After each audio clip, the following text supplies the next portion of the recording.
Let me just say this. I think you're all aware, certainly along these lines, many of the larger businesses have engaged this kind of activity and promoted it amongst their amongst their employee workforce. To some greater extent, I think we all realize, though, that there's a lot of folks out there, maybe, frankly, most Minnesotans that work for smaller businesses that don't have access to the opportunities and privileges maybe some of the larger employers provide, and as a result, either don't do anything or have to find it along the way in whatever form they do in terms of a fitness program, if they find one at all.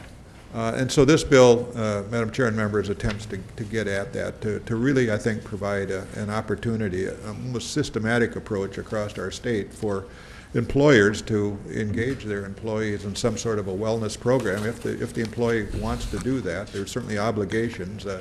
It's not a one-way street. If the employer does this, the employee is obligated to participate and even quantitatively participate in the program at least 8 times a month. So again, it's not a total giveaway. It is a two-way street. And I think that's important as we think about tax credits for something like this.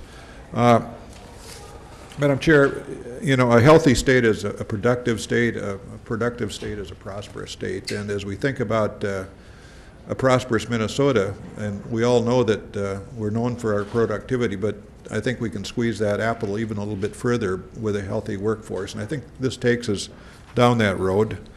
As I think about my own experience, there's a beginning of life and there's an end of life, and what we do in the middle of that along the way really, I think, is all of our personal decisions. And in my own case, as I thought I was a pretty good athlete in high school, and life moves on, and you get a little sloppy, you eat a little bit too much, you exercise a little bit too little, you maybe take on a little bit too much stress, and pretty soon, in my case, you're 330 pounds, you wear 56 suits, blood pressure is a little high, the blood chemistries aren't what they're supposed to be, you got a little sleep apnea, and life goes on.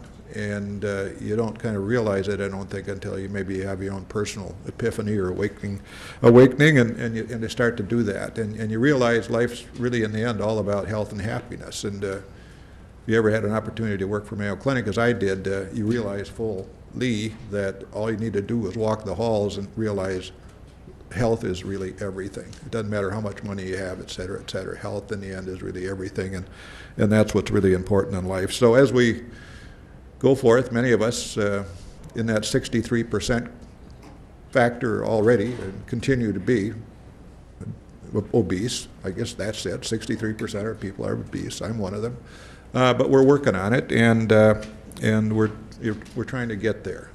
And as we think about, I think, this bill in particularly, the bill, I think, will afford employers across Minnesota the opportunity to provide for their employees the opportunity for wellness in a systematic, programmatic way, with responsibilities from the employees back to the program with respect to participation. So I fully support this. I think it's good for Minnesota.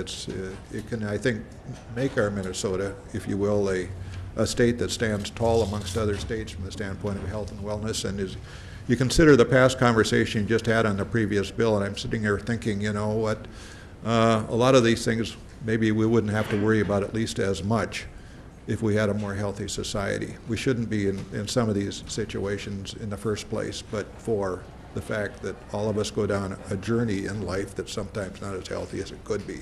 This will help that, and I hope that we have good support for the bill. Thank you, Senator Senjem.